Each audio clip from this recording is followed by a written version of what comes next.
ન તો બટર ન ક્રીમ ન તો આલ્કોહોલ અને ઓવનના ઉપયોગ વગર જ બનાવી લઈએ એકદમ જ સિમ્પલ રીતે બેકરીથી પણ ચડિયાતી એવી ક્રિસમસ સ્પેશિયલ પ્લમ કેક. જો તમે આજની આ બધી ટિપ્સ અને સ્ટેપ બાય સ્ટેપ આ રેસીપી ફોલો કરીને તો તમારી પણ પ્લમ કેક બનશે બહારથી પણ ચડિયાતી. જુઓ બની છે ને એકદમ જ સોફ્ટ અને નરમ.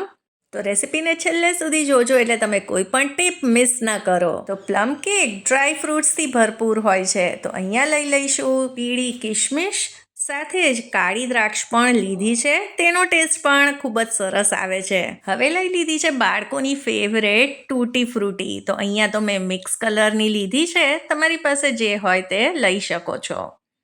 કાજુને આ રીતે પીસમાં કટ કરીને લઈ લીધા છે. સાથે જ બદામને પણ આપણે આ રીતે કટ કરીને લઈ લઈશું. જો આમાંથી કોઈ પણ વસ્તુ ન હોય તો તે તમે સ્કીપ કરી શકો છો.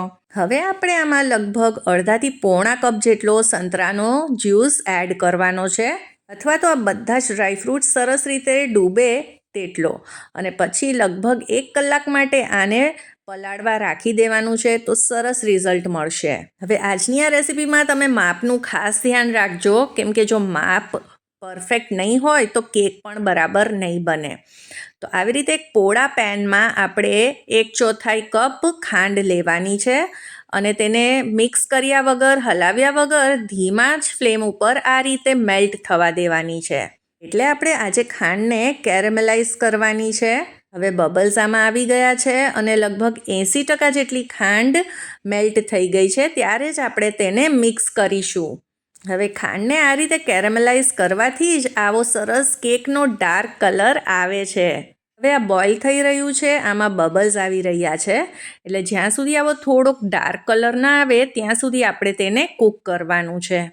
પણ એ વાતનું ધ્યાન રાખવાનું છે કે એકદમ જ કાળો કલર ન થઈ જાય. હવે આપણે ગેસની ફ્લેમને બંધ કરી દઈશું અને 1 મિનિટ માટે આ સિરપને ઠંડુ થવા દઈશું. અને પછી થોડું કરીને 1/4 કપ પાણી આમાં ઉમેરશું. હવે સિરપ એકદમ જ ગરમ છે એટલે આમાં પાણી થોડુંક જાળવીને એડ કરવું કે દાજી ન જવાય. અને આપણે થોડું પાણી એડ કરી આને મિક્સ કરતા જઈશું. હવે ગેસને પાછો ચાલુ કરી દઈશું અને હવે આપણે આમાં બધું જ પાણી એડ કરી દીધું છે.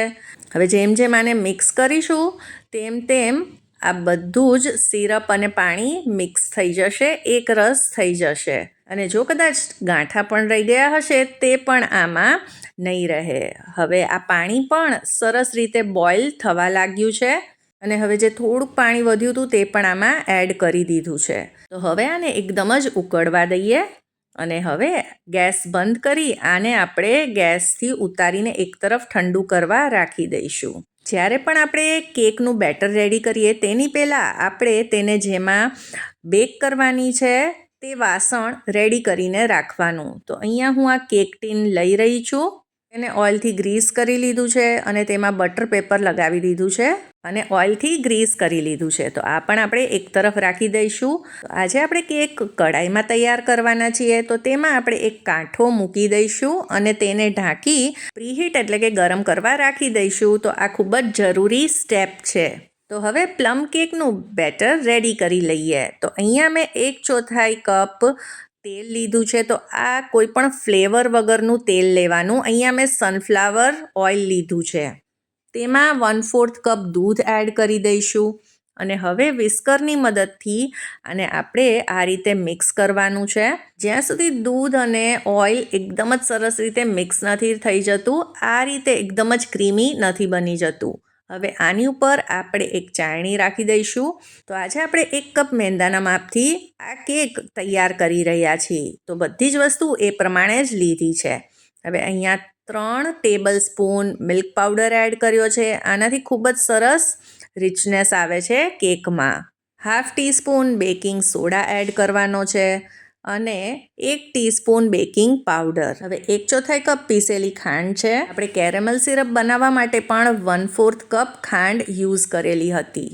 હવે આ કેકમાં અમુક ખડા મસાલાના પાવડર પણ હોય છે અને તેના ફ્લેવર ખૂબ જ સરસ આવે છે. એટલે 2 ચપટી જેટલો લવિંગનો પાવડર, 2 ચપટી જેટલો તજનો પાવડર, સાથે જ 2 ચપટી સૂંઠ પાવડર એડ કર્યો છે. તો આ સ્પાઇસીસ તો જરૂરથી એડ કરજો, કેમ કે આના લીધે જ ઓરિજિનલ પ્લમ કેકનો ટેસ્ટ તમને મળશે. તો આ બધી જ વસ્તુને હવે ચાળી લઈશું, અને જો આમાં નીચે કોઈ કણી રહી જાય તો તે આપણે કાઢી લઈશું. હવે જે કેરેમલ સિરપ આપણે તૈયાર કર્યું છે તે આમાં એડ કરી દઈશું. હવે કેરેમલ સિરપ કેકમાં થોડીક કડવાશ એટલે કે બિટરનેસ લાવે છે, એટલે જ મેં બધી જ ખાંડનું કેરેમલ નથી બનાવ્યું, થોડીક મેં એમનેમ જ એડ કરી છે. તો જો તમે આ રીતે બનાવશો ને તો કેરેમલનો સરસ ટેસ્ટ પણ આવશે કેકમાં, અને સરસ કલર પણ આવશે, પણ તે કડવી જરા પણ નહીં લાગે. હવે સૌથી પહેલાં આપણે આ બધી જ વસ્તુને આ રીતે મિક્સ કરી લઈશું, અને હવે આપણે આમાં બધા જ ડ્રાયફ્રૂટ્સ એડ કરી દઈશું, અને સાથે જ જે ઓરેન્જ જ્યુસમાં આપણે આ ડ્રાયફ્રૂટ્સને પલાળેલા તે પણ આમાં એડ કરી દીધો છે. હવે આ બધી જ વસ્તુને સરસ રીતે મિક્સ કરી લઈશું, અને પછી જો જરૂર લાગે તો આની કન્સિસ્ટન્સી એડજસ્ટ કરવા માટે થોડુંક દૂધ એડ કરીશું. તો અહીંયા હું ફક્ત 2 ટેબલ સ્પૂન જેટલું જ દૂધ એડ કરી રહી છું. કેકનું બેટર એકદમ જ ઢીલું ન થઈ જાય તે ધ્યાન રાખવાનું છે. હવે આમાં હું થોડુંક જાયફળ પણ આ રીતે ગ્રેટ કરીને તેનો પાવડર એડ કરી રહી છું. જાયફળ તો જરૂરથી એડ કરજો.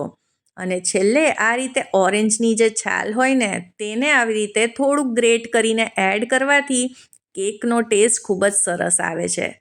તો આ ઓરેન્જ ઝેસ્ટ એડ કરવાનું બિલકુલ ન ભૂલતા. તો બસ હવે આપણે આમાં બધી જ વસ્તુ ઉમેરી દીધી છે. તો તેને હળવા હાથે મિક્સ કરી અને પછી આપણે જે તૈયાર કરેલું ટીન છે કેકનું તેમાં આને એડ કરી દઈશું. તો તમે આની કન્સિસ્ટન્સી જોઈ શકો છો કે કેવી છે. હવે 1 કે 2 વખત આ રીતે ટેપ કરશું એટલે તે સેટ થઈ જાય, વધારે નહીં. અને પ્રીહીટ કરેલી કઢાઈમાં આપણે આને મૂકી દઈશું, અને આને ઢાંકીને બેક થવા દઈશું. અને કેક ટીન અને જે વસ્તુથી આપણે આને કવર કરીએ છીએ તેની વચ્ચે વધારે ડિસ્ટન્સ થોડુંક હોવું જોઈએ, કેમ કે કેક ફૂલાશે તો તે ઉપર ચોંટી ન જાય. અને લો ફ્લેમ ઉપર બેક થતાં 35થી 50 મિનિટ લાગી શકે છે. આ ટાઈમ વધારે કે ઓછો થઈ શકે છે. તો આ કેક બેક થતાં 50 મિનિટ લાગી છે, અને તમે ટૂથપીક કે ચપ્પુની મદદથી આ રીતે વચ્ચે નાખીને ચેક કરી શકો છો. અને હા, અડધો કલાક પછી મેં આમાં ઉપર આ રીતે થોડાક ડ્રાયફ્રૂટ્સ એડ કરી દીધેલા, કેમ કે જો આપણે શરૂઆતમાં જ આમાં એડ કરત ને તો તે બધા જ નીચે બેસી જાત. હવે કેકને કાઢતા પહેલાં તે એકદમ જ આપણે રૂમ ટેમ્પરેચર ઉપર લઈ આવવાની, અને પછી જ તેને ડીમોલ્ડ કરવાની. હવે કેક એકદમ જ ઠરી ગઈ છે, તો હવે આપણે આને ડીમોલ્ડ કરી લીધી છે, અને એકદમ જ ઠંડી થાય પછી જ આપણે તેને કટ કરીશું. તો પરફેક્ટ કલર અને પરફેક્ટ ટેસ્ટવાળી આ ક્રિસમસ પ્લમ કેક આ રીતે જરૂરથી ટ્રાય કરજો. મારી ગેરંટી છે કે ઘરમાં બધાને ખૂબ જ પસંદ આવશે. આજની આ રેસીપી પસંદ આવી હોય તો તેને લાઈક અને શેર કરજો, અને મારી ચેનલને જરૂરથી સબસ્ક્રાઈબ કરજો. સૌને જય શ્રી કૃષ્ણ.